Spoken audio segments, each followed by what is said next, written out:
जहाँ भी जिस दिन सत्संग का विराम सत्र होता है, उस दिन हमें इस भांति सुनना और समझना चाहिए जैसे वह समीक्षा का सत्र हो, कि जो भी हमने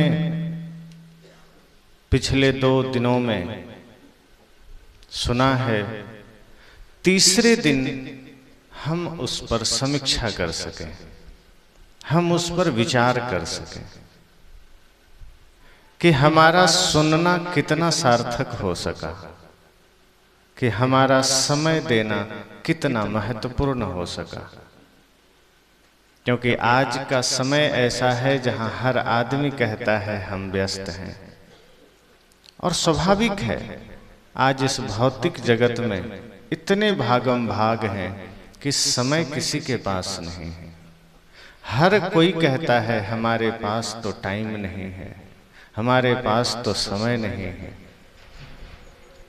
आप अपने व्यस्ततम समय में से जो समय निकालकर सत्संग को दिए, निश्चय ही वो सत्संग में दिया गया समय आपके लिए उपयोगी बना कि नहीं। उपयोगी अगर बना है तो थोड़ी देर भी बैठ सके तो वो सार्थक हुआ। कुछ भी समय हमारा बीता तो वो उपयोगी हुआ। और यदि हमने इतनी भी समीक्षा न की, इतनी भी विवेचना न की, इतना भी हमने चिंतन मंथन न किया, तो फिर समझिए कि 3 दिन बहुत महत्वपूर्ण न रहा। तो तीसरा दिन, और हम सबको यह सोचना है कि किस रूप में हम सत्संग को लें। जैसे एक पिता हैं, और यदि आपका पुत्र के साथ आपका संबंध ठीक नहीं है और आप यहां से घर लौटे, तो यह संकल्प लेकर जाएं कि नहीं, यहां से मुझे बदल कर जाना है, अब मुझे अपने को चेंज कर लेना है, परिवर्तित होकर जाना है, ताकि घर में इंतजार कर रहे पुत्र से जब मेरा सामना हो तो उसमें एक बदला हुआ पिता नजर आए। कल तक जो वो देखता था, समझता था, कुढ़ता था, चिढ़ता था कि पिताजी की भाषा ठीक नहीं है, पिताजी के भाव ठीक नहीं है, आज उसे एक परिवर्तन नजर आए। और यदि कोई पुत्र है और वो सुन रहे हैं और वो घर जाएं और आपके पिता या माँ इंतजार कर रहे हैं, तो आपके भीतर एक ऐसा परिवर्तन आ जाए, आपके भीतर एक ऐसा बदलाव आ जाए कि उन्हें लगे कि नहीं, कल तक जो मेरा बेटा कुमार्गगामी था, कल तक जो मेरा पुत्र अवज्ञा करता था, वो आज निश्चय ही आज्ञाकारी बन गया है। आज वह श्रवण कुमार बनकर लौटा है, आज वह राम बनकर लौटा है। और यदि कोई भाई इंतजार करे, बड़ा हो या छोटा हो, तो यही संकल्प लेकर यहां से जाएं कि हमारे भीतर एक ऐसा परिवर्तन आ सके, एक ऐसा बदलाव आ सके कि घर में मेरा भाई जो मेरी प्रतीक्षा कर रहा है, जो मेरा इंतजार कर रहा है, कल तक जो सिर्फ धन के विवादों में चलता था, कल तक जो हमारा रिश्ता पद प्रतिष्ठा के विवादों में चलता था, छीना झपटी में चलता था, आज जब जाएं तो परम त्याग के साथ, परमानंद और प्रेम के साथ हमारा मिलन हो और हम एक दूसरे में प्रेम को देख सकें। इसी तरह सास बहू की बात है, जो आजकल सबसे ज्यादा ट्रेंड में मामले चलते हैं वो सास बहू के ही हैं। जहां सब कुछ ठीक हो जाता है, सब कुछ सही हो जाता है, लेकिन घरों में सास बहू के बीच की स्थिति ठीक नहीं हो पाती। दोनों में कहीं ना कहीं उठापटक, कहीं ना कहीं विवाद, कहीं ना कहीं झगड़े चलते ही चलते हैं। नहीं, सामने से तो मन ही मन चलता है। कोई जरूरी नहीं है कि सामने हाथापाई हो तभी झगड़े होते हैं। मन मुटाव भी ऐसे चलते हैं जो बरसों मन मुटाव बने रहते हैं। भीतर भीतर बहू सोचती है सास अच्छी नहीं मिली, सास सोचती है कि बहू अच्छी नहीं मिली। सब कुछ तो ठीक, लेकिन बहू अच्छी नहीं मिली। तो सत्संग आप सबके लिए है कि आप यहां से सोच सकें कि ये जीवन हमारा इतना बेहतर प्रकृति का वरदान है। इस संपूर्ण जगत में जो मनुष्य जीवन है, यह प्रकृति का सबसे अनूठा वरदान है। इससे बेहतर वरदान कोई हो नहीं सकता।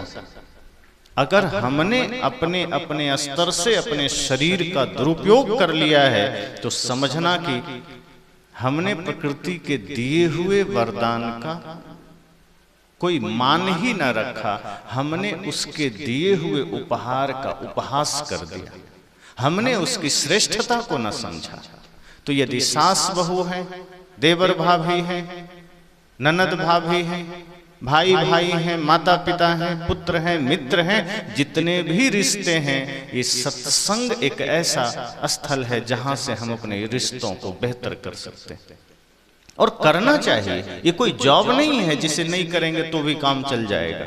कई बार ऐसा लगता है कि ऑप्शन है कि चलो ये काम किया तो ठीक, नहीं तो दूसरा काम करके भी पैसे कमा सकते हैं।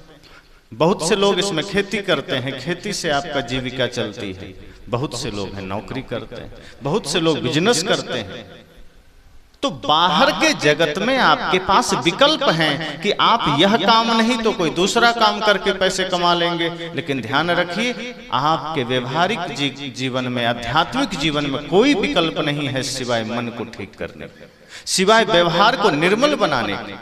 वरना मनमुटाव की स्थिति में आप बोझिल चित्त, बोझिल मन के साथ जीते चले जाएंगे और अंत में मिलेगा क्या? कुछ नहीं। अंत में खाली हाथ ही तो जाना है। हालांकि हाथ ही बस खाली रहेगा, लेकिन पीठ पर सवार तो होगा, जैसे कर्मों की गठरी, चाहे अच्छा करें या बुरा।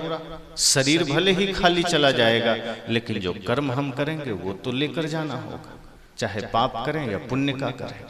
तो ये भी सत्य है कि संसार साथ में नहीं जाएगा, दुनियादारी साथ में नहीं जाएगी, पद प्रतिष्ठा साथ में नहीं जाएगा, लेकिन आपके द्वारा किया गया अच्छा या बुरा कर्म तो साथ जाएगा।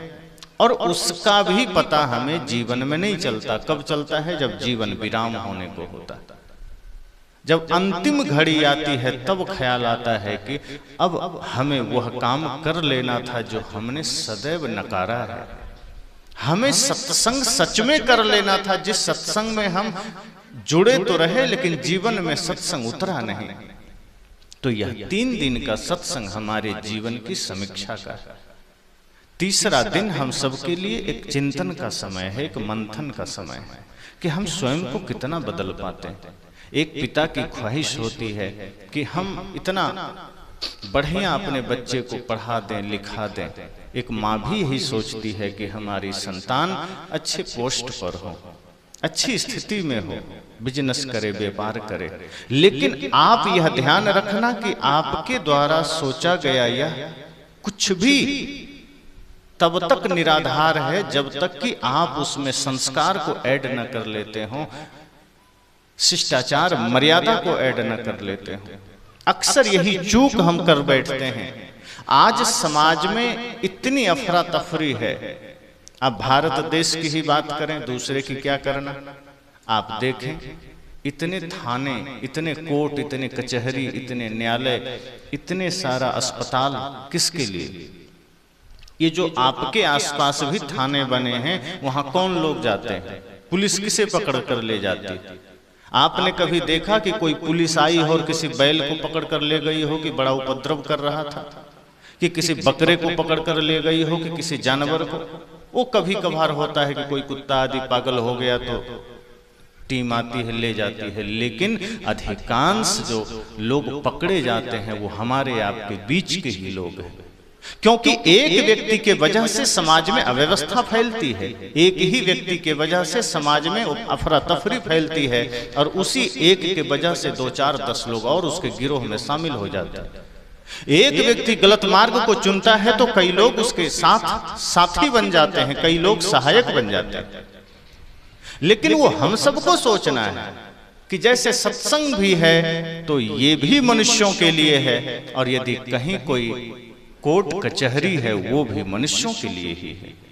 यदि कोई गलत कर्म करके जीवन में सदैव दूसरे के लिए अहित कर रहा है, समाज के लिए अहित कर रहा है, तो उसके समन के लिए भी कोर्ट कचहरी है। और कोई व्यक्ति सुधार करना चाहे, जीवन में कुछ अच्छा करना चाहे, अध्यात्म से जुड़ करके परम शांति को पाना चाहे, उसके लिए भी सत्संग है। तो सब कुछ तो मनुष्यों के लिए है। तो इसी सत्संग से हम कितना बदल पाते हैं, कितना जुड़ पाते हैं। एक आदमी ने कहा कि सत्संग तो इतना हो रहा है देश में, परिवर्तन कहाँ होता है? जब देखो जिसे देखो वो तो सब गलत मार्ग पर चले जाते हैं। सत्संग के लिए इतना प्रयास करना पड़ता है फिर भी लोग कम आते हैं।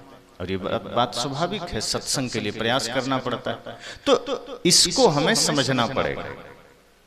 समस्या यह है कि गलत कार्य के लिए प्रयास नहीं करना पड़ता।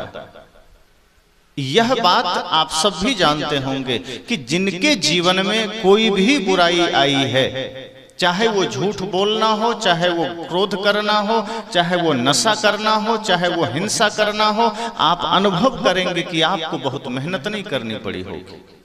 बुराइयों के लिए, गलत कार्य के लिए कभी सीखना ही नहीं पड़ता। लेकिन कुछ श्रेष्ठ करना हो, बड़ा करना हो, पवित्र करना हो तो सदैव तपस्या में उतरना पड़ता है, साधना में उतरना पड़ता है, जीवन को तपाना पड़ता है।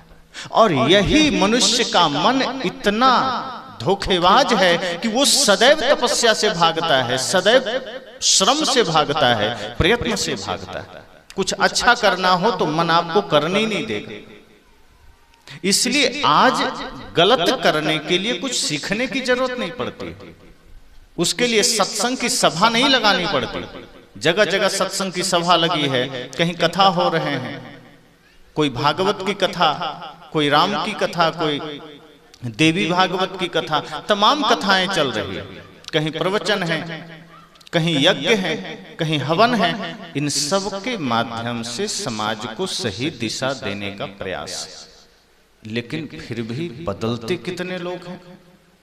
और जितने भी लोग बिगड़ गए हैं उनके लिए आपने कहीं सुनी है कि कोई बहुत बड़ा आयोजन हुआ है जहां सिर्फ चोर बनने की ट्रेनिंग दी जाएगी? कोई ऐसी सभा कहीं भारत में लगी है जहां सिर्फ गाली सिखाने की ट्रेनिंग दी जाएगी? अखिल भारतीय गाली सिखाने का महा कार्यक्रम हुआ हो कि अखिल भारतीय क्रोध करना कैसे सीखा जाए, इस पर कार्यक्रम हुआ हो? अखिल भारतीय चोर ट्रेनिंग सेंटर, कहीं कुछ भी नहीं। उसके लिए तो बल्कि जगह जगह पर जो व्यक्ति गलत करता है वो भी सजग कर रहा है।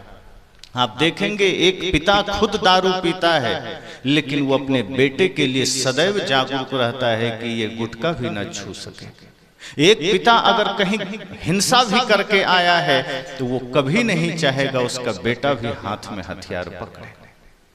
गलत करने वाला भी गलत की शिक्षा नहीं देता है। अगर ऐसा होता तो बड़े बड़े डाकू अपने बच्चों को कभी विद्यालय नहीं भेजते। वो कहते कि तुम्हें जाने की जरूरत नहीं है, गिरोह में ही शामिल हो जाओ, बचपन से ट्रेनिंग लेना, बहुत बड़ा डाकू और माफिया बनोगे। लेकिन वो भी अपने छत्र छाया से दूर कहीं ऐसे विद्यालय में भेजता है जहां उसे उसकी छाया तक न मिले और वो अच्छा इंसान बने। तो गलत करने के लिए कुछ भी सिखाना नहीं पड़ता, सीखना नहीं पड़ता। इसलिए हमारे समाज में अच्छे कार्यों के लिए इतनी प्रेरणाएं दी जाती है, इतने शास्त्र रचे गए, इतने सारे कहानियां गढ़ी गई, इतने सारे कथाएं हो रही है, इतने संत समाज में आकर के संस्कार दे रहे हैं। लेकिन बुरा करने के लिए कोई प्रेरणा, कोई संस्कार नहीं चाहिए। उसके लिए तो बस थोड़ा सा मन को ढीला छोड़ दीजिए, अपने आप मन आपको लेकर चला जाएगा। उसके लिए थोड़ी सी बेहोशी आ जाए, फिर मन आपको खुद ही हिंसा के मार्ग पर लेके चला जाएगा। फिर मन आपको खुद ही नशा दुर्व्यसन के मार्ग पर लेकर चला जाएगा। तो मैंने कहा कि सत्संग इंसान के लिए ही है, न्यायालय भी इंसान के लिए है, और दोनों जगह इंसान जा रहे हैं। लेकिन सबसे ज्यादा भीड़ कहाँ है? कोर्ट कचहरी न्यायालय में। सत्संग में तो कम भीड़ है। हाँ, सत्संग में वहां भीड़ है जहां थोड़ा सस्ती बात बताई जाए, जहां थोड़ा सरल बात बताई जाए।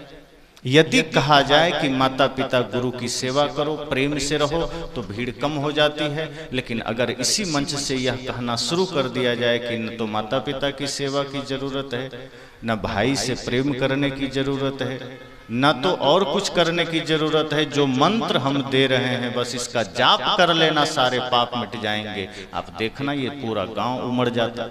लेकिन ऐसी बात है। जहां सस्ती बातें बताई जाए आदमी तुरंत आतुर होता है कि तब तो बड़ा सस्ता सौदा है, सरल बात है, कुछ करना नहीं पड़ेगा। हमारी जो यात्रा है हम करते रहेंगे, जो हम दुर्व्यसन के मार्ग पर हैं, हिंसा के मार्ग पर हैं, जो भी गलत हम कर रहे हैं वो करते जाना है। अंगुलीमाल को बुद्ध ने ये तो नहीं कहा कि तुम्हें हिंसा नहीं छोड़नी पड़ेगी, कि तुम्हें कुछ भी नहीं छोड़ने की जरूरत है, मैं तुम्हें तावीज दे देता हूं और तुम्हारा काम बन जाएगा।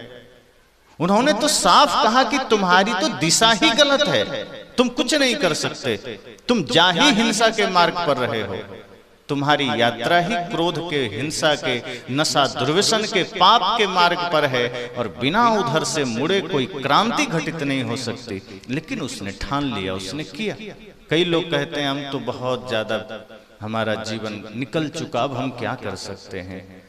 सबके लिए सदगुरु कबीर कहते हैं कि जिस घड़ी आपके भीतर ये आभास भी हो जाए कि हम भूल कर रहे हैं, हम चूक कर रहे हैं, समझना आपके जीवन का सूर्योदय का समय है, समझना आपके जीवन के उत्थान का समय है। हिम्मत मत हारी, किसी भी समय किसी भी परिस्थिति आपके भीतर एक जागरण आ सकता है, आपको एक दिशा मिल सकती है। बस आवश्यकता यह है कि कहीं अगर सत्संग मिल जाए, सच्चे संत मिल जाए तो क्षण भर को ही सही पूरे प्राणपन से लग जाए। अधूरे मन से आप 10 दिन भी लगे रहेंगे, कोई क्रांति घटित नहीं होगी। अधूरे मन से 10 दिन तो छोड़िए, पूरा जीवन लगे रहेंगे, कुछ भी घटित नहीं हो सकता।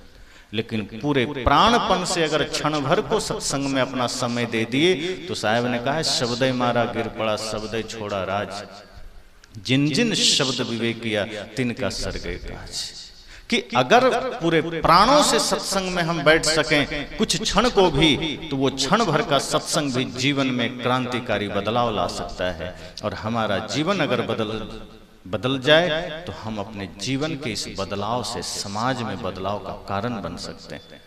आज हम समाज को इस रूप में नहीं देखते कि हम भी इस समाज को आदर्श बना सकें। हम इस रूप में हम अपने जीवन को लेते ही नहीं हैं। हम सदैव यह सोचते हैं कि ठीक है, समाज का काम है जो करे, हमें तो अपना अलग सोचना है, अलग चलना है, अलग जीना है, अलग खाना है, अलग व्यवस्था करनी है। सदैव हम राष्ट्र से, समाज से अपने को अलग गिनते हैं। जिस दिन हम यह सोच लेंगे कि संपूर्ण राष्ट्र में एक हम भी हैं, इसी का हिस्सा हम भी हैं, और जो कभी ये भारत अपने कर्तव्यों से, अपने भक्ति से, अपने सेवा से, अपने धर्म से, अपने संपूर्ण सद्गुणों से दुनिया में सिरमौर था, आज वह भारत अगर नीचे जा रहा है तो इसमें सिर्फ अन्य लोगों का दोष नहीं, हम सब भी दोषी। एक समाज का विघटन अगर होता है तो समाज के विघटन का कारण हम सब होते हैं। तो इसलिए हम सबको यह सोचना है कि सत्संग में और ज्यादा सजगता चाहिए, जीवन में और ज्यादा सजगता चाहिए।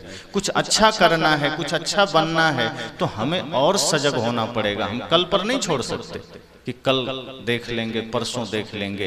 आज इसी क्षण समीक्षा करनी है कि संसार का भी काम चलता रहे, खेती भी चलती रहे, बिजनेस भी चलता रहे, व्यापार भी चलता रहे, लेकिन सत्संग धीरे धीरे चित्त में, मन में चलता रहे। सत्संग रुकना नहीं चाहिए, वरना समय निकलता जा रहा है, समय निकल रहा है, एक एक समय पार होता जा रहा है।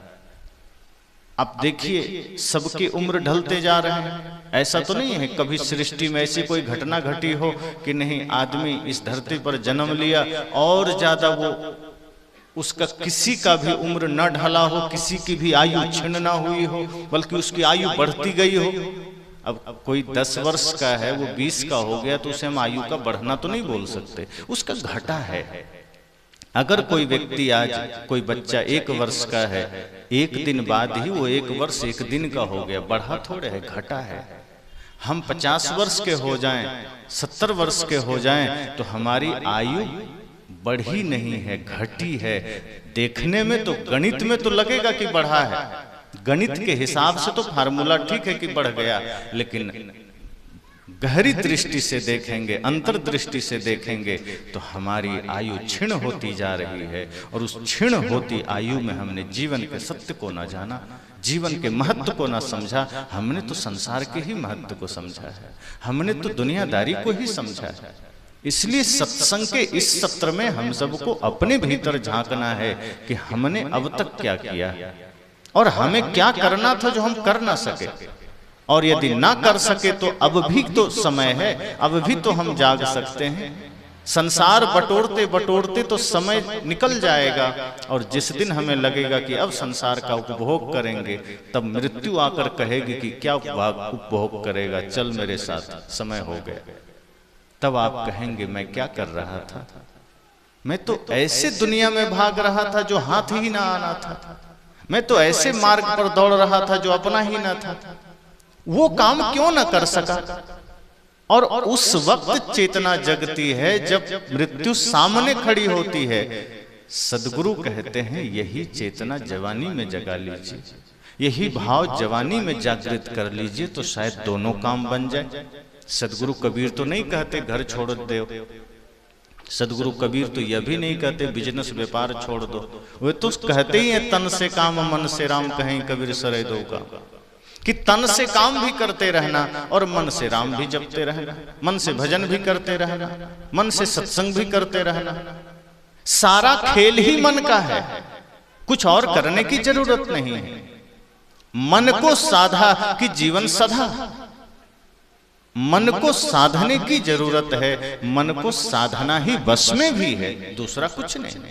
शरीर को आप साध भी नहीं सकते, प्रकृति के अधीन है। आप चाह भी लें कि हम शरीर को रोक लें तो रोक पाएंगे क्या? शरीर आपका नहीं है, आप एक एक क्षण को रोक नहीं सकते। शरीर में सफेद होते बालों को रोका जा सकता है, आंखों की कम होती रोशनी को रोका जा सकता है, लड़खड़ाते हुए कदमों को रोका जा सकता है, लटके हुए चाम को क्या रोका जा सकता है? आपका बस आपके शरीर पर ही नहीं चलता तो दुनिया पर क्या चलेगा? ये शरीर भी प्रकृति के अधीन है, इसमें परिवर्तन को आप रोक नहीं सकते, लेकिन इस शरीर में जब तक हैं तब तक मन को आप रोक सकते हैं, और मन को रोक लिए मतलब संसार रुक गया, मन को साध लिए मतलब संसार सध गया। सदगुरु कबीर यही तो कहते हैं कि दुनिया के पीछे मत भागना, शरीर के पीछे भी मत भागना।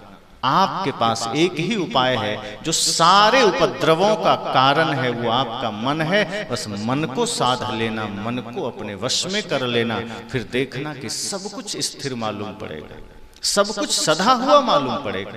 अभी जो संसार में अफरा तफरी नजर आते हैं, उथल पुथल नजर आते हैं, उसका उद्देश्य या उसका कारण सिर्फ आपका मन है। वो जैसा है वैसा वो देख रहा है, आपको दिखा रहा है।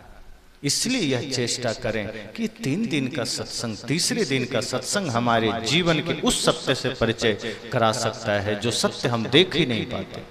ये तीसरे दिन का सत्संग हमें जीवन के उस परम सत्य तक ले जा सकता है जहां हम कभी अनुभव भी नहीं कर पा रहे हैं। अब मान लीजिए सत्संग को हम अगर विश्लेषण में लाएं कि सत्संग क्या है, तो आप सब सुनते हैं ना, तीसरी आंख, थर्ड आई। ये 2 आंख तो सबके पास है, पर वो तीसरी आंख क्या है? तो कई लोग के मन में ख्याल आ गया होगा महादेव जी को तीसरा नेत्र था। वस्तुतः हुआ संकेत है, ऐसा कोई महादेव जी को भी यहाँ कोई वास्तव में आंख नहीं रही होगी, ये तो फिर प्रकृति के बनावट के साथ खिलवाड़ हो गया। तीसरी आंख, तीसरा नेत्र का अर्थ इतना ही है कि आप जो प्राकृतिक रूप से जो कुछ भी हैं, इससे एक अलग चिंतन आपके पास होना। ये जो बाहर की आंख से जो जगत को आप देखते हैं, इसके पार के जगत को देखना। आप जो इन आंखों से संसार को देखते हैं, उसके उस पार को देखना, वो तीसरी आंख है। और ये सत्संग आपको वही तीसरी आंख देता है, क्योंकि इन 2 आंखों से जो कुछ भी आप देखेंगे वो धोखा होगा। इन 2 आंखों से आप जो कुछ भी देख रहे हैं वो सिर्फ छाया है, वो सिर्फ पर्दा है। सत्संग आपको वह विवेक की तीसरी आंख दे देता है जिससे आप शरीर के, संसार के, माया के उस पार देख सकें। और उस पार देखने का अर्थ क्या है?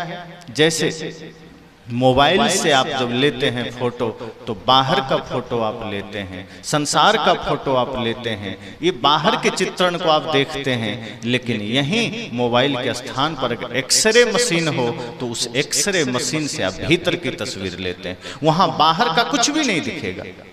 एक्सरे मशीन में भीतर का दर्शन होगा, फिर वहां ये सुंदरता खो जाएगी, ये चाम खो जाएंगे, ये आंख नाक कान खो जाएंगे, सिर्फ हड्डियां और नसें दिखेगी, नर कंकाल की तरह, भूत प्रेत की तरह।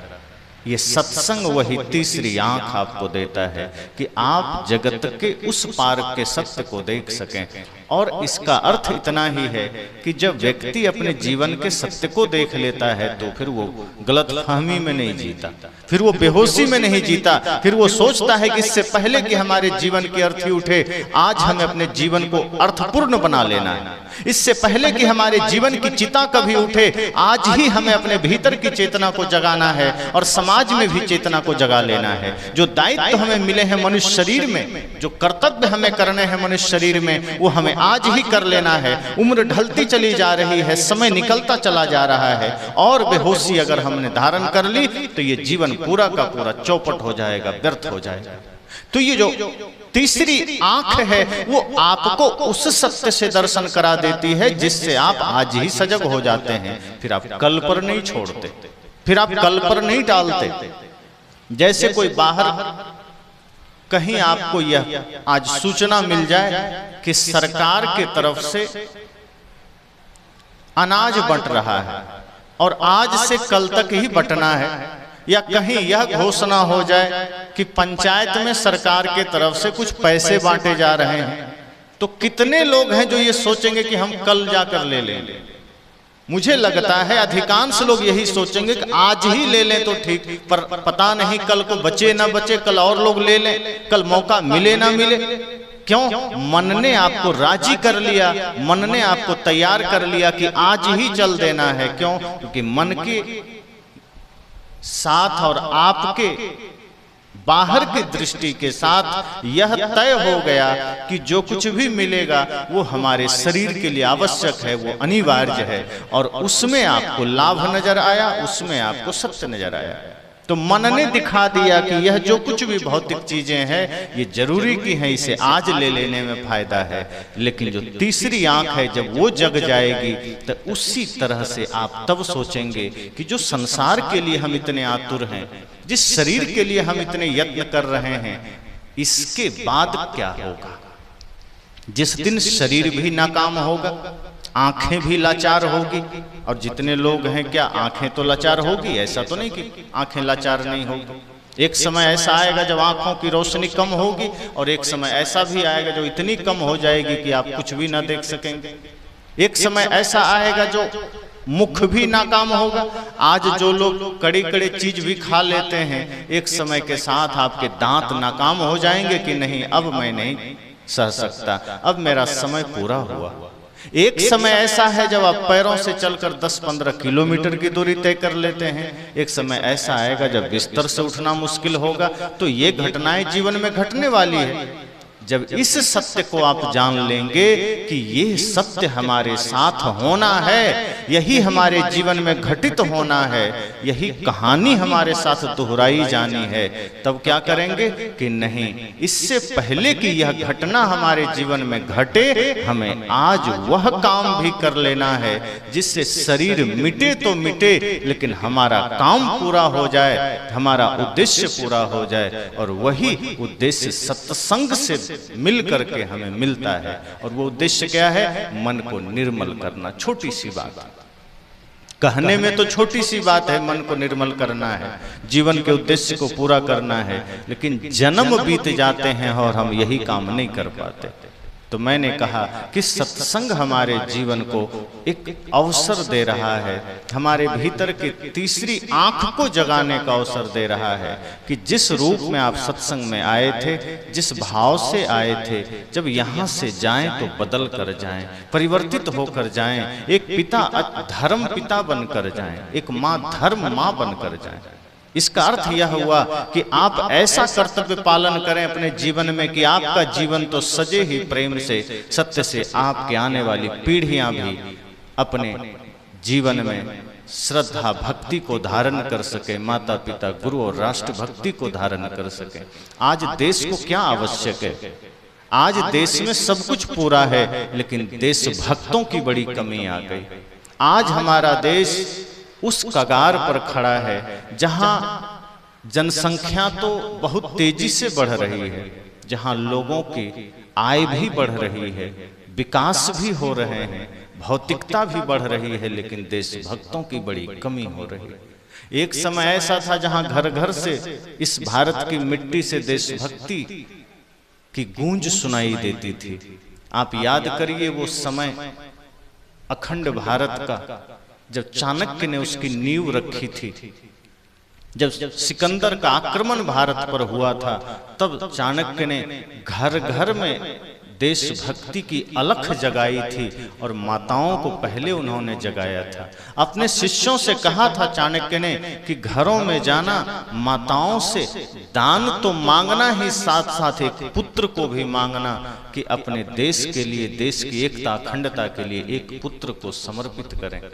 और उस अलख के साथ भारत अखंड बना था, और वही सब काल था जब भारत विश्वगुरु कहलाता था।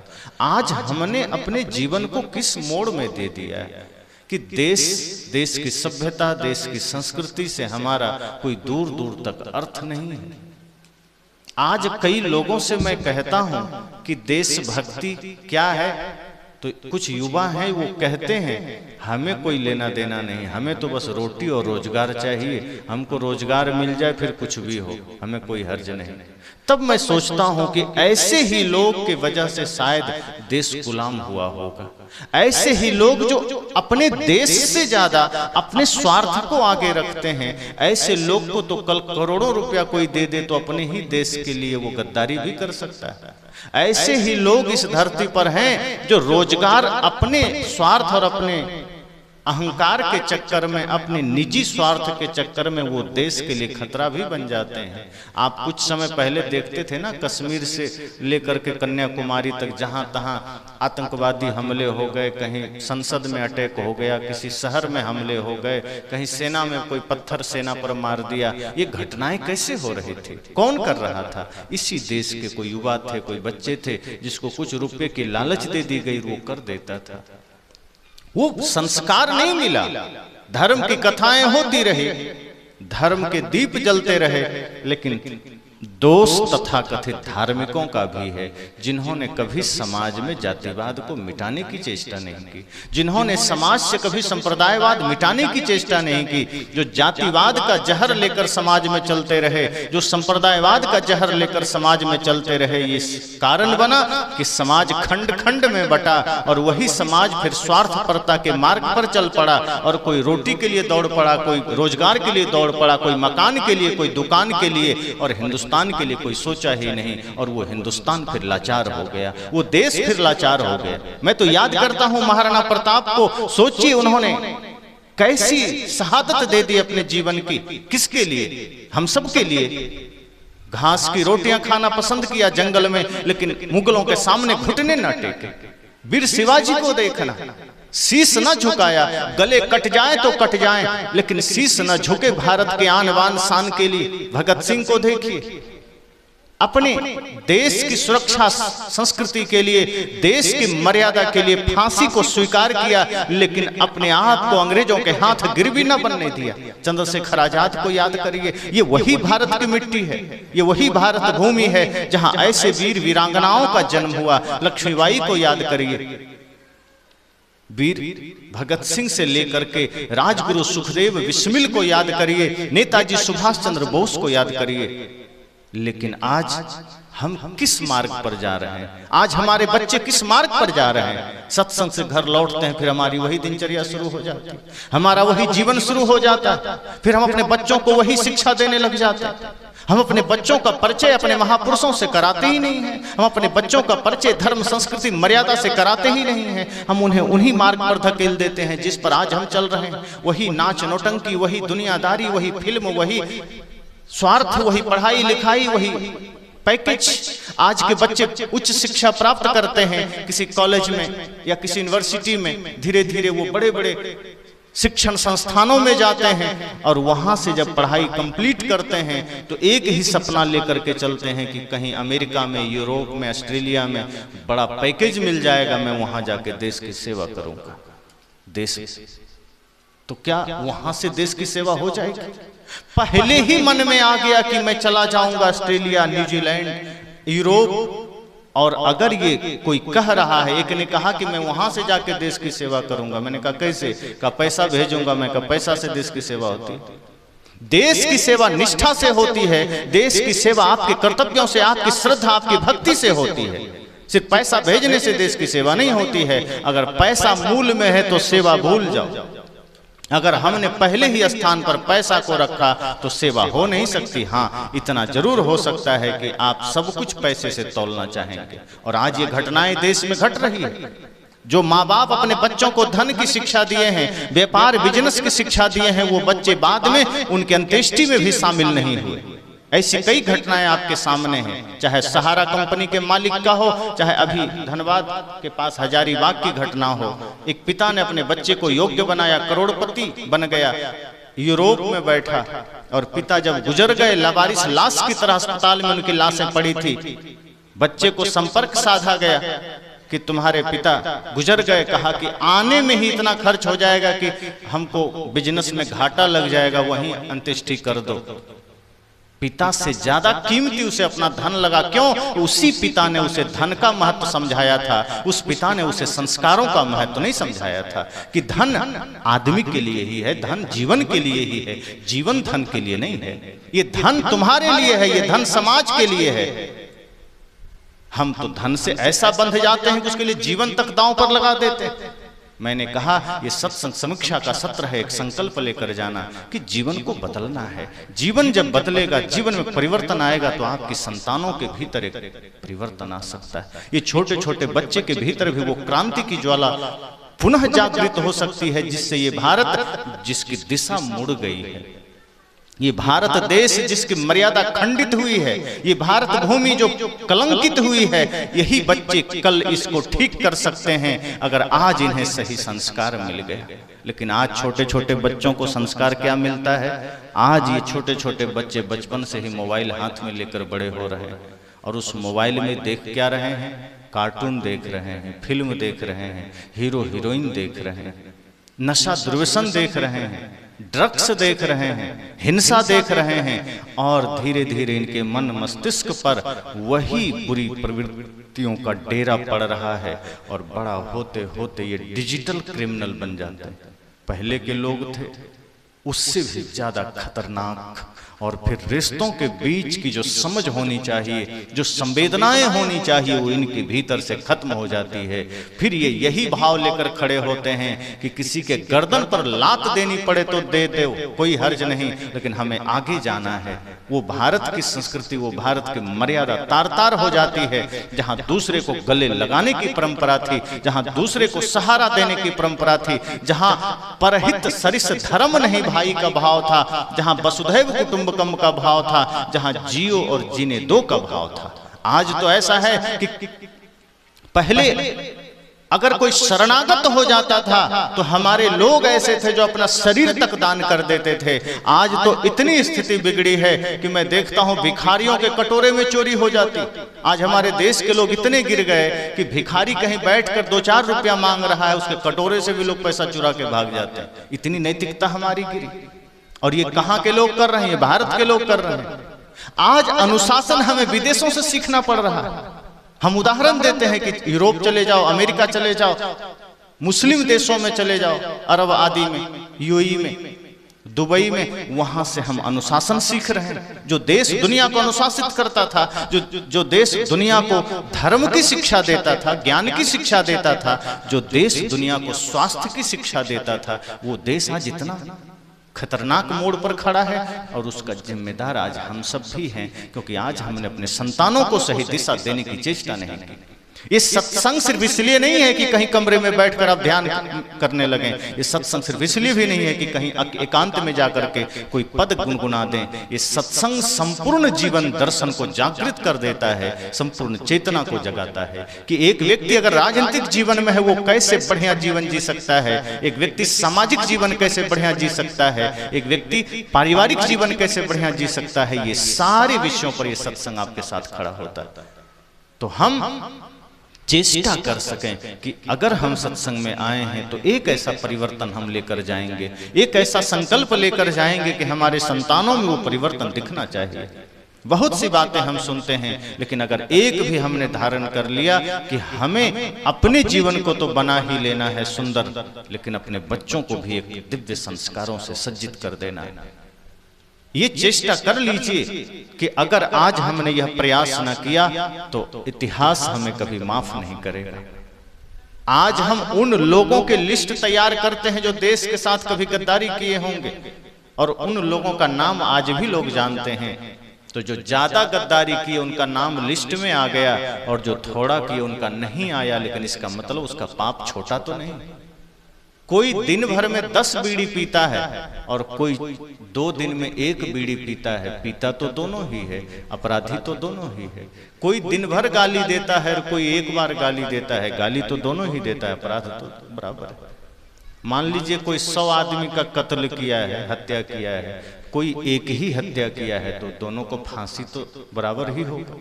ऐसा तो नहीं कि जो 100 किया उसको 100 बार फांसी होगी, एक ही बार मर जाएगा, 100 बार कैसे होगा? तो एक का भी सजा वही है, 10 का भी वही है। अगर हम थोड़ा सा गलत कर रहे हैं, और गलत किस मायने में कि हम अपने बच्चे में राष्ट्र भाव नहीं जगा पा रहे हैं, ये बहुत बड़ी गलती।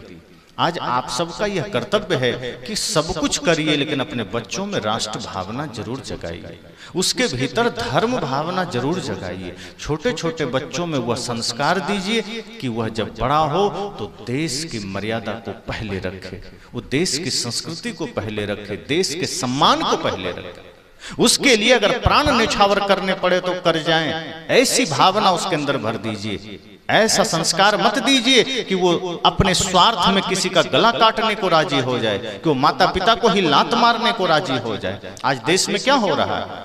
आज पूजा बहुत होती है देवताओं की, महादेव की, माता दुर्गा की, लेकिन आज माता पिता जितने सबसे ज्यादा पीड़ित और परेशान हमारे भारत में है, शायद कहीं और होंगे तो वो देश जाने, हमें तो अपने देश की चिंता करनी। आज हमारे देश में जैसे ही वृद्धावस्था आती है, बूढ़े लोगों के जीवन में मानो भूकंप सा आ गया। न बहू बढ़िया से व्यवहार कर रही है, न बच्चे व्यवहार कर रहे हैं, वो अपने ही भाग्य पर रोते हैं। ये कैसे हुआ? जब आपका घर ही मंदिर न बन सका। कल मैंने कहा था, जब घर मंदिर न बन सका तो बाहर के मंदिर में क्या करने जाओगे? इसलिए यह सत्संग आपके जीवन को सिर्फ आईना दिखा रहा है, एक दिग्दर्शन करा रहा है कि देखिए इस संसार के सत्य को, अपने तीसरे नेत्र को जगाइए और देखिए कि आज तक आप क्या हैं और आपके बच्चे क्या हैं। चले जाएंगे, हम सब भी चले जाएंगे। 100 साल के बाद शायद यहाँ कोई ना होगा, हम जितने भी लोग हैं, लेकिन हमारे द्वारा किया गया कर्म कभी मर नहीं सकता है, हमारे द्वारा बोला गया शब्द कभी मर नहीं सकता है। विज्ञान तो कह रहा है कि जो कुछ भी कृत्य पहले या आज होंगे या कल होंगे, वो सब इस वायुमंडल में जिंदा है। हमारे कर्म तो जिंदा होते ही हैं, हमारे द्वारा बोला गया शब्द भी पकड़ने की चेष्टा की जा रही है। अब सोचिए हमने क्या क्या बोला है, हमने क्या क्या कहा है, हमने क्या क्या किया है, वो सब एक समय पकड़ा जा सकता है। इसलिए यह संकल्प लीजिए कि हम तो अपने जीवन को सुंदर बनाएंगे, अपने बच्चों को भी उसी मार्ग पर ले जाएंगे जो महापुरुषों ने मार्ग दिया है, जो हमारे संतों ने मार्ग दिया है।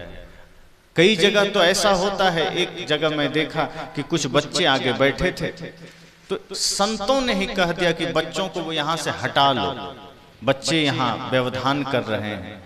मुझे अजीब लगा कि जिन्हें बैठना चाहिए उन्हें ही हटाया जा रहा है। वो बच्चे थोड़ा व्यवधान तो करेंगे, बच्चे हैं, बंदर का स्वभाव है, थोड़ा चंचलता तो करेंगे, लेकिन बैठते बैठते ही संस्कार जानेंगे। अब उन्हें ही सत्संग से बाहर कर दिया जाएगा तो वो बचपन से ही संस्कार सीखेंगे कैसे?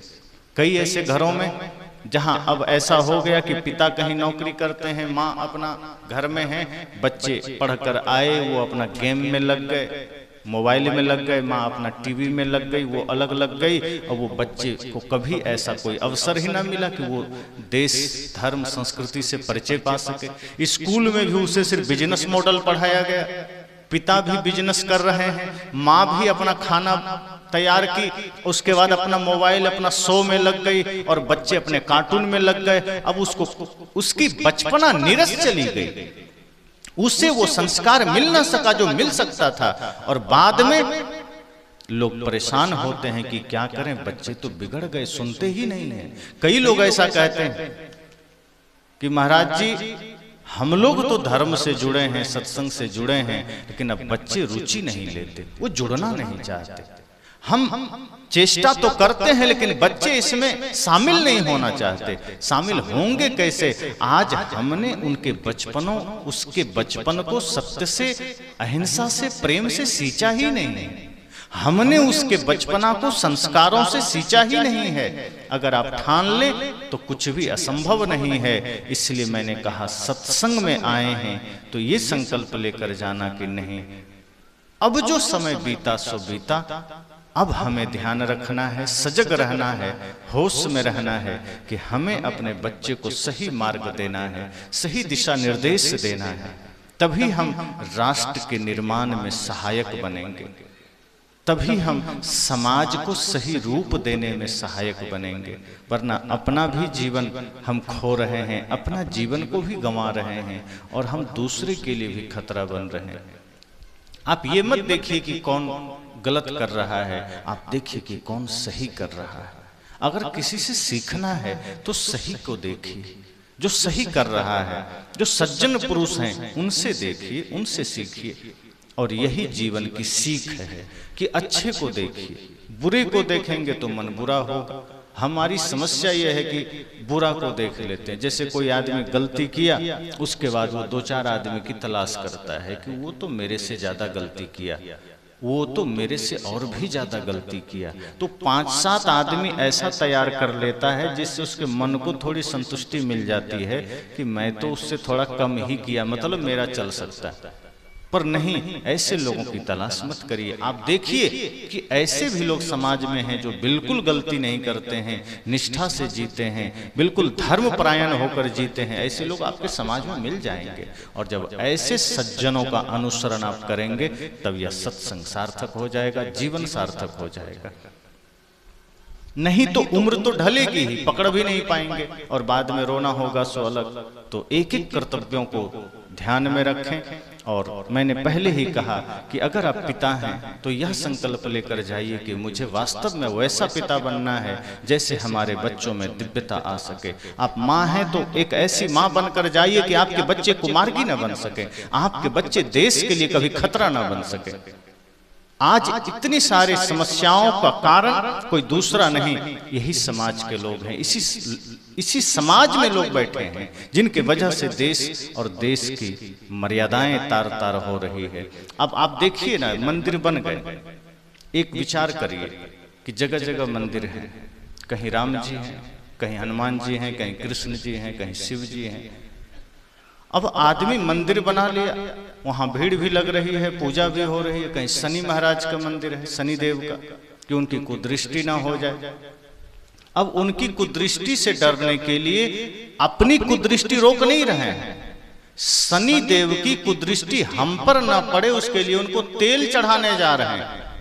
अगर शनि देव की कुदृष्टि से बचना है तो अपनी कुदृष्टि बंद कर लीजिए, जो जहां तहां कुदृष्टि किए चले जा रहे हैं। पर शनि देव के मंदिर में खड़े होकर तेल भी चढ़ा रहे हैं और दूसरों पर कुदृष्टि भी कर रहे हैं कि वो गाड़ी हमसे बढ़िया कैसे ले लिया, वो घर हमसे बढ़िया कैसे बना लिया, उसका रूप ऐसा तो उसका जीवन ऐसा। वहां से कुचक्र हमारा चल रहा है।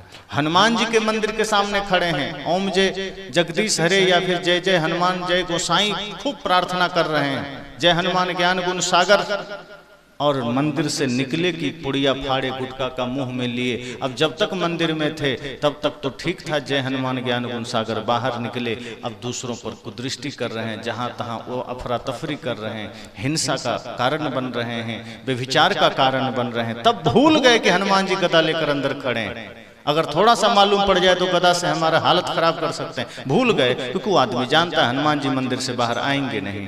राम जी का धनुष हिलता भी नहीं, उन्हीं के मंदिर के सामने न जाने क्या क्या हो जाता। कहीं शिव जी त्रिशूल लेकर खड़े हैं, वहीं पर कई बार गड़बड़ियां हो जाती है, किसी की जेब कट जाती है। अक्सर मंदिरों में चप्पल चोरी होते हैं, अक्सर मंदिरों में जेबें कटती है, लेकिन वो भगवान भी कुछ नहीं करते। क्यों? क्योंकि हमने ऐसे भगवान के साथ मजाक खुद ही किया है।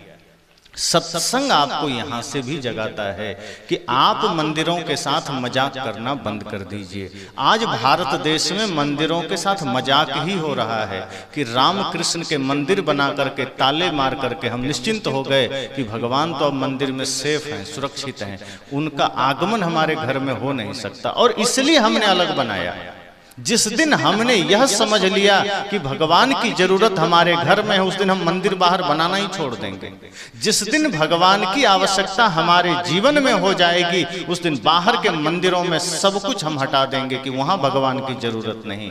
पर आदमी चालाक है, वो जानता है अगर भगवान हमारे हृदय में आ जाएंगे तो हम चोरी कैसे करेंगे, भगवान अगर हमारे घर में आ जाएंगे तो हम हिंसा कैसे करेंगे, हम व्यभिचार कैसे करेंगे, हम छीना झपटी मिलावटबाजी कैसे करेंगे, हम दूध में पानी कैसे मिलाएंगे, हम चावल में कंकड़ कैसे मिलाएंगे। घुसखोरी बंद हो जाएगी। इसलिए भगवान को भी हमने मंदिर बना करके ताला मार करके रख दिया। भगवान यहीं रहना, जब मौका मिलेगा आ जाएंगे। अब भगवान न हो करके मानो जैसे कोई कैदी हो गया, बेचारा लाचार बेबस मंदिर में पड़ा, हम उसको अपने जीवन में आने ही न दिए। ये सत्संग इन समस्त विकारों से और इन समस्त कुरीतियों से आपको जगाता है कि भगवान को हृदय में रखिए, अर्थात घर को मंदिर बनाइए, घर को सत्संग बनाइए। वरना यह जीवन तो निकलता जा रहा है, समय निकलता जा रहा है और हम संसार को याद रख रहे हैं, दुनियादारी को याद रख रहे हैं, लेकिन जो याद करना था उसे भूले चले जा रहे हैं। इसलिए सदगुरु कबीर ने कहा है, साधो दिल से न राम को भूल, दिल से न राम को भूल, दिल से न राम को भूल, साधो दिल से न राम को भूल। स्याही गई सफेदी आई, स्याही गई सफेदी आई, चलना है बड़ी दूर,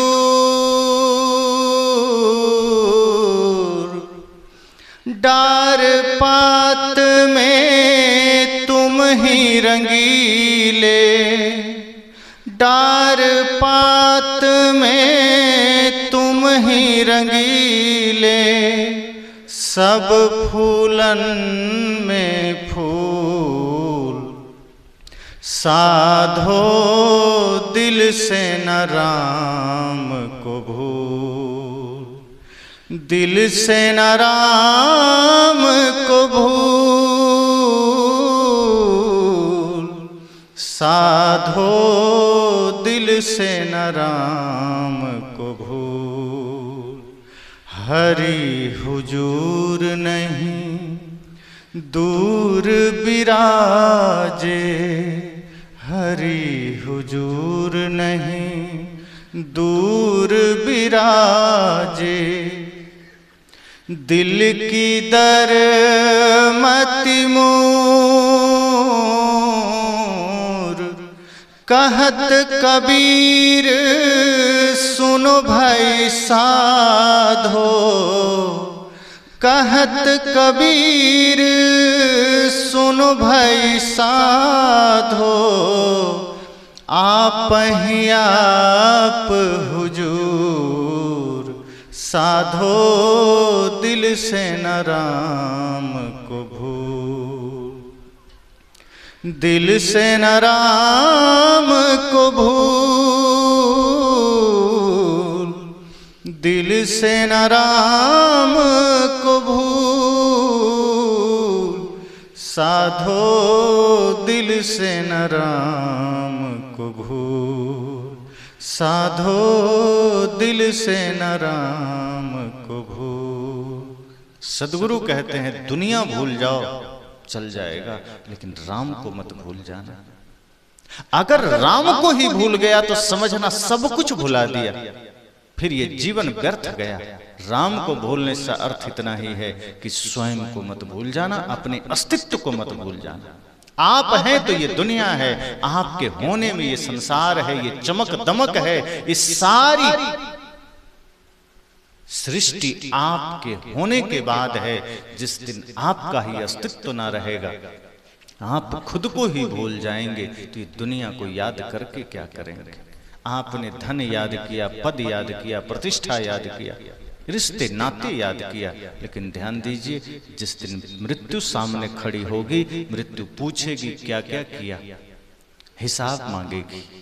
आप क्या हिसाब देंगे कि धन याद किया, मृत्यु कहेगी वो साथ नहीं जा सकता। तो फिर आप कहेंगे कुछ पद में हम थे, मुखिया थे, सरपंच थे, विधायक थे, प्रधानमंत्री थे, मृत्यु कहेगी वो भी साथ नहीं जाएगा। तब आप कहेंगे कुछ रिश्ते नाते हैं, तो कौन है, तो बेटा, पोता, भाई, मित्र, मृत्यु कहेगी वो भी साथ नहीं जा सकता। तब आप कहेंगे कि कुछ बैंक बैलेंस, मृत्यु कहेगी वो भी नहीं। आप कहेंगे खेत भी हमारे नाम है, मृत्यु कहेगी उसका भी कोई उपाय नहीं है।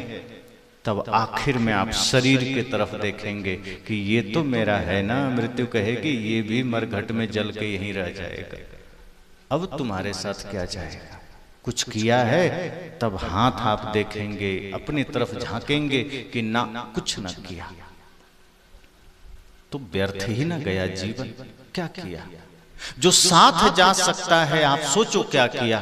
तब मृत्यु कहेगी कि नहीं, तुमने अच्छा कुछ नहीं किया है, लेकिन बुरा बहुत कुछ किया है, और वही गठरी तेरे साथ जाएगी। और जो बुराई की गठरी है वो इतनी भारी, इतना भयंकर होगा कि तुम्हें ना मालूम कितने कष्ट सहने पड़े, न जाने कितने जन्म तुम्हें दुख भुगतना पड़े। तब मृत्यु सचेत करती है कि अब तेरा कोई सहारा नहीं, कोई बचा नहीं सकता, इसलिए आगे यही गलती मत करना। सदगुरु तो वो बात अभी कह रहे हैं। सोचो, मृत्यु तब कहेगी जब आप कुछ कर ना सकेंगे, जब अंतिम घड़ी होगी तब मृत्यु सावधान करेगी, और संतजन तो तब सावधान कर रहे हैं जब आप कर सकते हैं। सदगुरु कहते हैं इसलिए सचेत हो जाना, मृत्यु की प्रतीक्षा मत करना, वरना मृत्यु के पास तो कोई ऑप्शन नहीं है आपके देने के लिए। मृत्यु कहेगी एक ही विकल्प है कि बस चल साथ, दूसरा कोई विकल्प नहीं। सदगुरु कहते हैं नहीं, मेरे पास अगर आ गए हो तो मेरे पास तो विकल्प है कि जो गया सो गया, अब जो बचा है इसको संभाल लो। अब जो जीवन बचा है इसको व्यर्थ में मत लगाना, इसे हिंसा में मत लगाना, इसे नफरत में मत लगाना, इसे दूसरे की चुगली में मत लगाना, इसे दूसरे की बुराई में मत लगाना। अब जो उम्र बची है इसे धर्म में लगाना, इसे सत्य में लगाना, इसे गुरु भक्ति में लगाना। और यदि आपने लगा लिया तो जीवन का वह तुला मजबूत हो जाएगा, वह पलड़ा भारी हो जाएगा जिसमें धर्म विराजमान होगा। और जिस पलड़े पर धर्म भारी हो जाए उसे फिर मृत्यु भी छू नहीं सकती। फिर ये भूल जाइए कि मृत्यु आपको छू सकती है। हाँ, शरीर प्रकृति का है, शरीर तो ऐसे भी ले लेगा, राजा का भी लेता है, रंग का भी। मृत्यु तो किसी के साथ पक्षपात नहीं करती कि साधु हैं तो छोड़ देगा, कि चोर है तो पहले ले लेगा। मृत्यु के सामने सब बराबर हैं। लेकिन जिसने अच्छे कर्म किए हैं, जिसने नेक कर्म किए हैं, जो अपना जीवन सुंदर बनाया, समाज के लिए कुछ सुंदर कार्य छोड़े हैं, अपने बच्चों को सही शुभ संस्कार दिए हैं, राष्ट्र के लिए जिसने अपने कुछ दायित्वों का बढ़िया से निर्वहन किया है, उसके लिए इतना ही फल मिलता है कि वो शरीर भले ही यहाँ छोड़ दे, लेकिन उसके कर्म उसे कभी मरने नहीं देते, उसके आदर्श कभी उसे मरने नहीं देते। यही कारण है कि आज राम का शरीर ना होते हुए भी राम हम सब के पास हैं। आज कृष्ण भले ना हो लेकिन उनका ज्ञान, उनका आदर्श हमारे पास है। सदगुरु कबीर भले ना हो लेकिन उनके आदर्श हमारे पास हैं। हमारे 7 लाख से अधिक वीरों ने जो शहादत दी देश की सुरक्षा के लिए, देश की आजादी के लिए, भले ही वो ना हो लेकिन उनके कर्तव्य, उनके आदर्श, उनकी शहादत को कोई मिटा नहीं सकता है। 18 वर्ष की आयु में खुदीराम बोस ने खुद को देश के लिए समर्पित किया, कौन भूल सकता है। आज 18 वर्ष के बच्चे को देश की संस्कृति और इतिहास का पता नहीं होता। 18 तो छोड़ो, 23 वर्ष के बच्चे को भी, युवाओं को आप पूछ दीजिए देश की संस्कृति के बारे में, वो बता ही नहीं पाता। वो इतना ज्यादा अपने जीवन को सांसारिक बना लेता है कि देश की संस्कृति से उसका कोई परिचय नहीं होता। उस उम्र में भगत सिंह ने स्वयं को देश के लिए सर्वोच्च बलिदान कर दिया। हम किस दुनिया में जी रहे हैं? हमारे देश की मिट्टी तो इतनी गौरव की मिट्टी है, इतने वीर बहादुरों की मिट्टी है कि सोचो, भरत के बारे में 2 वर्ष का बालक भरत शेर पर सवार होकर के उसका दांत गिन रहा है। कैसी वीरता होगी उसके भीतर, कितना सामर्थ्य होगा उसके भीतर। उसकी मां कैसी रही होगी जो अपने बच्चे में शेर पर सवार होने का सामर्थ्य पैदा कर दिया। आज तो हमारे बहुत से बड़े बड़े लोग छिपकली और चूहों से डर जाते हैं। जहां छिपकली दिखी को डर के भाग लेते हैं। अब ऐसे लोग देश की क्या सेवा करेंगे? देश पर कोई संकट आ जाए तो उल्टा वही संकट बन जाएगा। देश का संकट क्या हारेंगे? मैंने कहा समय कम है, वक्त कम है, प्रतिपल कहते हैं ना। एक भजन में आपने सुना है, मजा लूट ले बंदे गुरु बंदगी का, नहीं है भरोसा जरा जिंदगी का, मजा लूट ले बंदे। इसमें एक पंक्ति आई है, उम्र देख पल पल घटी जा रही है, निकट मौत छिन छिन चली आ रही है। उम्र देख पल पल घटी जा रही है, निकट मौत छिन छिन चली आ रही है। समझ ले तू बंदे, समझ ले तू बंदे, इशारा घड़ी का, नहीं है भरोसा जरा जिंदगी का, समझ ले तू बंदे, समझ ले तू बंदे। तो हम सबको भी मृत्यु के उस घड़ी के इशारे को समझना है कि समय तो उतना ही है। जैसे विद्यार्थी को 3 घंटे का समय मिलता है परीक्षा के लिए, अगर वो चाहे कि नहीं हम 3 घंटे के बाद कुछ कर लेंगे, उस 3 घंटे में तब तक गाना सुन लेते हैं, क्रिकेट खेल लेते हैं, तो आपको क्या लगता है पास हो पाएगा? 3 घंटा होते ही कॉपी छीन ली जाएगी। हम सबको भी 3 ही अवस्था मिली है, बचपना, जवानी, बुढ़ापा। समझना ये 3 घंटा हमें भी मिला है। अगर हमने जीवन का कल्याण इन 3 अवस्थाओं में न किया तो मृत्यु कापी छीन लेगी, शरीर छीन लेगी। और उस विद्यार्थी को तो फिर भी विकल्प है कि 1 साल बाद दूसरा एग्जाम दे देगा, लेकिन हम और आपके लिए पता ही नहीं है कि विकल्प फिर कब मिलेगा, कितने जन्मों बाद मिलेगा। तो ये सुंदर अवसर है, अवसर बहुत भलो मेरे भाई, इसे मत खो देना। तो बहुत बहुत शुभकामनाएं कि हम सब सत्संग का सहभागी बने हैं, सत्संग का हिस्सा बने हैं। ये हम सब का सौभाग्य है, सिर्फ आपका ही नहीं हमारा भी, कि ऐसे दिव्य सत्संग का हम सब सहभागी बने हैं। और यह सत्संग हम सब के जीवन का मार्गदर्शक बन सके और हम अपने जीवन में सत्संग के अनुरूप अपने एक एक कदम बढ़ा सकें। यही इस जीवन की विजयी होगी, यही हमारे मनुष्य जीवन की सार्थकता होगी। तो इसी के साथ वाणी को विराम, और हम अपने सभी आयोजकों को, खास करके हमारे वेद प्रकाश जी को, भूषण जी को, अन्य जो उनके समस्त सहयोगी हैं, हृदय से शुभकामना करते हैं जो ऐसे दिव्य सत्संग के लिए संकल्पित हुए। जब भी हम सत्संग के लिए माध्यम बनते हैं, यह जीवन का एक अभूतपूर्व क्षण होता है, यह जीवन का एक बहुत ही अद्भुत समय होता है। तो ऐसे अद्भुत पल का हम सब हिस्सा बनते हैं और आप सब भी बनते रहते हैं कहीं ना कहीं। तो सभी सौभाग्यशाली हैं, सबके जीवन में सदैव सुख समृद्धि रहे, सबके जीवन में सदैव स्वास्थ्य रहे। इसी के साथ वाणी को विराम।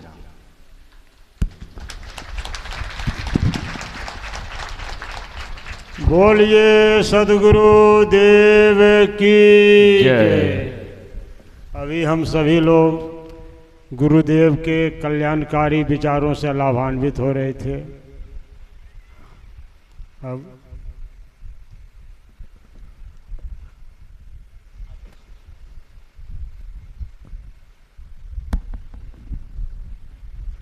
बोलिए श्री सद्गुरुदेव की जय।